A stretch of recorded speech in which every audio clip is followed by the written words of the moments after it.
Hello. उन्हाळ्याचा त्रास भरपूर सुरू झालेला आहे. उष्णता जास्त आहे बाहेर आणि ह्या वर्षीचा उन्हाळा हा तर सगळ्यात जास्त उष्ण उन्हाळा असणार आहे गेल्या काही दशकांमधला, असं म्हटलं जातं आहे.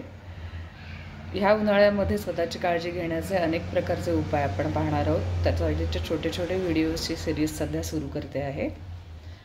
उन्हाळ्यातला सगळ्यात कॉमन त्रास हा म्हणजे शोष पडणे. बाकी पुणे सोडता ग्रामीण भागामध्ये याला सोक पडणे असंही बरेच लोक म्हणतात. शोष पडणे म्हणजे काय, तर सतत तहान होणे आणि कितीही प्रमाणात पाणी प्यायलं तरी तहान न भागणे. सतत पाणी पाणी पाणी पाणी करत राहणे आणि ते पाणी पिऊन पिऊन पोटाला अक्षरशः तडस लागते. सारखं लघवीला जायला लागतं, लघवी कमी प्रमाणामध्ये होते आणि तरीसुद्धा तहान काही शमत नाही. ही कसली सिम्पटम्स आहेत? ही डिहायड्रेशनचे सिम्पटम्स आहेत. अगदी बरोबर ओळखलं, डिहायड्रेशनचे सिम्पटम्स आहेत. मराठीमध्ये याला शोष पडणे असं म्हटलं जातं. हे शोष पडणे कसं टाळता येईल हे आजच्या एपिसोडमध्ये बघूयात.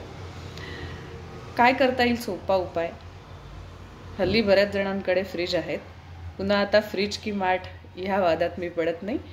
त्याऐवजी माठाचे फायदे सांगून रिकामी होईल. शोष पडण्याचा त्रास जेव्हा सुरू होतो तेव्हा मातीला स्पर्श करून आलेलं पाणी जर तुम्ही घेतलं तर ते शोष थांबवण्यासाठी खूप इन्स्टंट मदत करतं.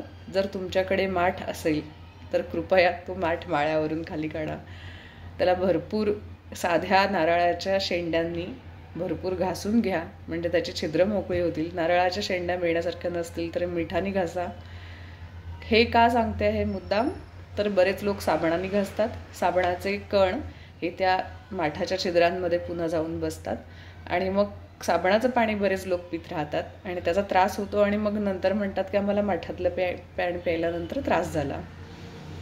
ते माठातलं पाणी प्यायल्यानंतर त्रास नाही झालेला, साबणाचं पाणी प्यायल्यामुळे त्रास झालेला आहे. तर कृपया माठ साबणाच्या पाण्याने किंवा लिक्विड सोपनी किंवा प्रत्यक्ष साबणाने घासू नका. नारळाच्या शेंड्याने घासा किंवा मग मिठाने घासा. त्यानंतर 2-3 दिवस तो भिजवून ठेवा. एकतर बादलीत बुडवून बादली पूर्ण पाण्याने भरून ठेवा. इतकी मोठी बादली हल्ली बऱ्याच जणांकडे नसते, तर नुसता साध्या पाण्याने भरून बाथरूममध्ये एका कोपऱ्यामध्ये तो ठेवा किंवा ड्राय बाल्कनीमध्ये ठेवा. अशा ठिकाणी ठेवा जिथे त्याला धक्का लागणार नाही. 2-3 दिवस तो पाझरू द्या.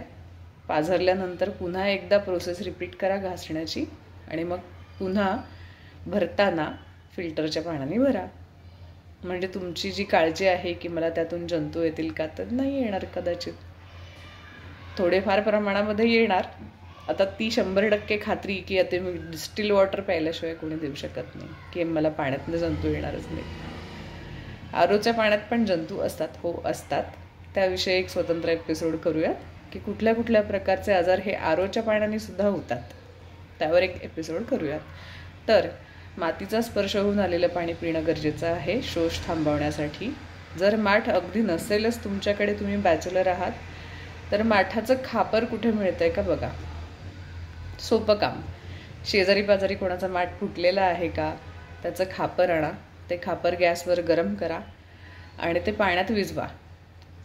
सेम प्रोसेस रिपीट करा 21 वेळेला न कंटाळता. ते पाणी प्यायलात तर ते औषधासारखं काम करतं आणि त्याने शोष पूर्णपणे थांबतो. शोष हा आजार स्वरूपामध्ये वर्णन केलेला आहे आयुर्वेदामध्ये. त्याच्यामध्ये हा उपाय सांगितलेला आहे. गरम केलेल्या खापराचं विझवलेलं पाणी, पण ते प्यायच्या आधी कापडाने गाळून घ्या. 7-8 वेळेला तरी धोत्राच्या कापडाने किंवा अगदी पातळ मल कॉटनच्या कापडाने गाळून मग प्या. माती सकट पिऊ नका, नाहीतर म्हणाल डॉक्टर काय सांगितलं तुम्ही. आणखी दुसरा सोपा उपाय म्हणजे माठातच घातला जाणारा वाळा. ते जे बंडल हाताला लागल्यानंतर बरेच जण दचकतात, अरे काय आहे माठात. ते वाळा बंडल घेऊन या. ते माठात टाकायच्या आधी पूर्ण स्वच्छ करून बघा आतमध्ये त्याच्या दुसरं लाकूड बांधलेलं आहे का ते काढून टाका. आधी व्यवस्थित वाळवून घ्या. थोडंफार मेथी वगैरे पालेभाजी धुतो तसं धुवून घ्या आणि मग परत बांधून माठामध्ये टाका. आणि पुढच्या वेळेला टाकायच्या आधी चेक करा त्याचा दोरा कुजलेला नाही आहे ना. आणताना 2 बंडलं आणा.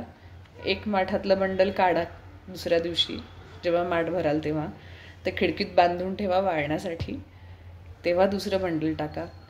हे का करायचं, तर बराच काळ जर माठात राहिला तर अगदी वाळासुद्धा कुजताना मी पाहिलेला आहे. तर कुजलेल्या वाळ्याचं पाणी पिऊ नका. म्हणजे व्हेटिव्हर ही वनस्पती शरीराची आग थांबवण्यासाठी अत्यंत उपयोगी आहे. उन्हाळ्याचा होणारा दुसरा त्रास हा पित्ताचा त्रास आहे. वृक्ष पित्ताचा त्रास बऱ्याच जणांना होतो, म्हणजे सरळ सतत भगभग होत राहते. हा योग्य मराठी शब्द आहे, भगभग. म्हणजे काय होतं ते त्यांना एक्सप्लेनसुद्धा करता येत नाही. सतत चिडचिड, सतत भगभग होत राहते, डोकेदुखी होत राहते, डोळे जळजळत राहतात. हा त्रास थांबवण्याचं काम वाळा करतो.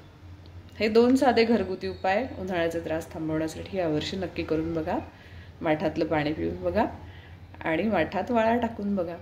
वाळ्याचा स्पर्श होऊन आलेलं पाणी आणि मातीचा स्पर्श होऊन आलेलं पाणी, म्हणजे double prong attack on your diseases of उन्हाळा, असं जरा इंग्लिशमध्ये सांगितलं की कदाचित पटेल.